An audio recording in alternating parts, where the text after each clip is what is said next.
Now, Dr. Burke, your research shows that if all of the United States had been fluoridated, that would mean about 70,000 extra deaths because of cancer per annum. Those are remarkable, impressive, and in fact rather disquieting figures. Could you shortly describe your research in this field and what results did you get from it? Yes. The 70,000, of course, would represent 1/5 of all the cancer deaths in the United States, twice as many from breast cancer in women, and twice as many as from lung cancer in man. Our studies involve comparing the deaths of all persons in the 10 largest fluoridated cities of the United States with the 10 largest non-fluoridated cities in the United States year by year.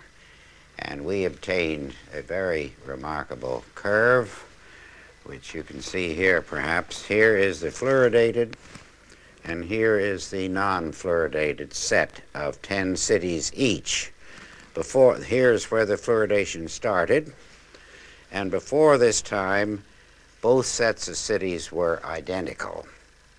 But no sooner had fluoridation started than this curve began to go up, the deaths began to increase, so that this effect occurs very promptly within 1, 2, or 5 years. Now this, sir, is conclusive evidence that fluor kills because of cancer.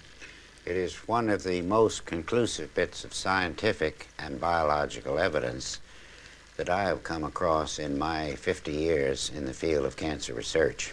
Would this then, in your opinion, be the end of fluor in water, in drinking water? It should be the end, and in the United States, it should so be the end by federal law known as the Delaney Amendment, which says that anything found to induce cancer in man or animals cannot be legally put into the food or drink of man or animals.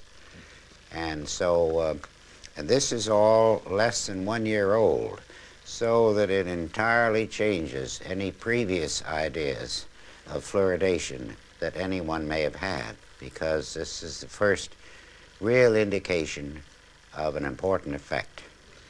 Now, in this country, of course, the state of the dental state of the Union, the way people's teeth look, is incredible indeed. Would you say that stopping fluor had other effects than increasing the dental problems in this country?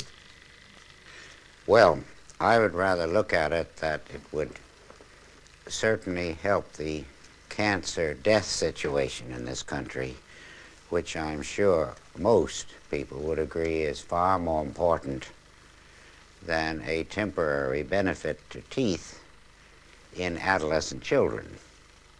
Now this, you see, amounts to public murder on a grand scale. It is a public crime, it would be, to put fluoride in the drinking water of people. Now, the children of this cameraman and mine, sir, take fluor. Should we stop this immediately? Well, in my opinion, if they were my children, they would not take it anymore. I can only recommend for myself, but I would suggest to you that they stop it. Is there a difference in having fluor in drinking water or administering little fluor pills to children? Well, of course, the little fluor pills are a much smaller proposition than drinking gallons of water per day or per week, as well as taking a bath in it and washing your automobile in it and watering your lawns. That's a very massive thing compared to brushing teeth with fluoridated toothpaste. But our work is immediately concerned with drinking water. What happens to toothpaste, I'm quite willing to let the future studies go into that in more detail. There is, of course, you talk about murder, sir, an ethical aspect to all this, a law aspect, an aspect of people's inhumanity to people. What is your idea about how should this be implemented in our society? the ethical aspects of administering poison, as it were, to people?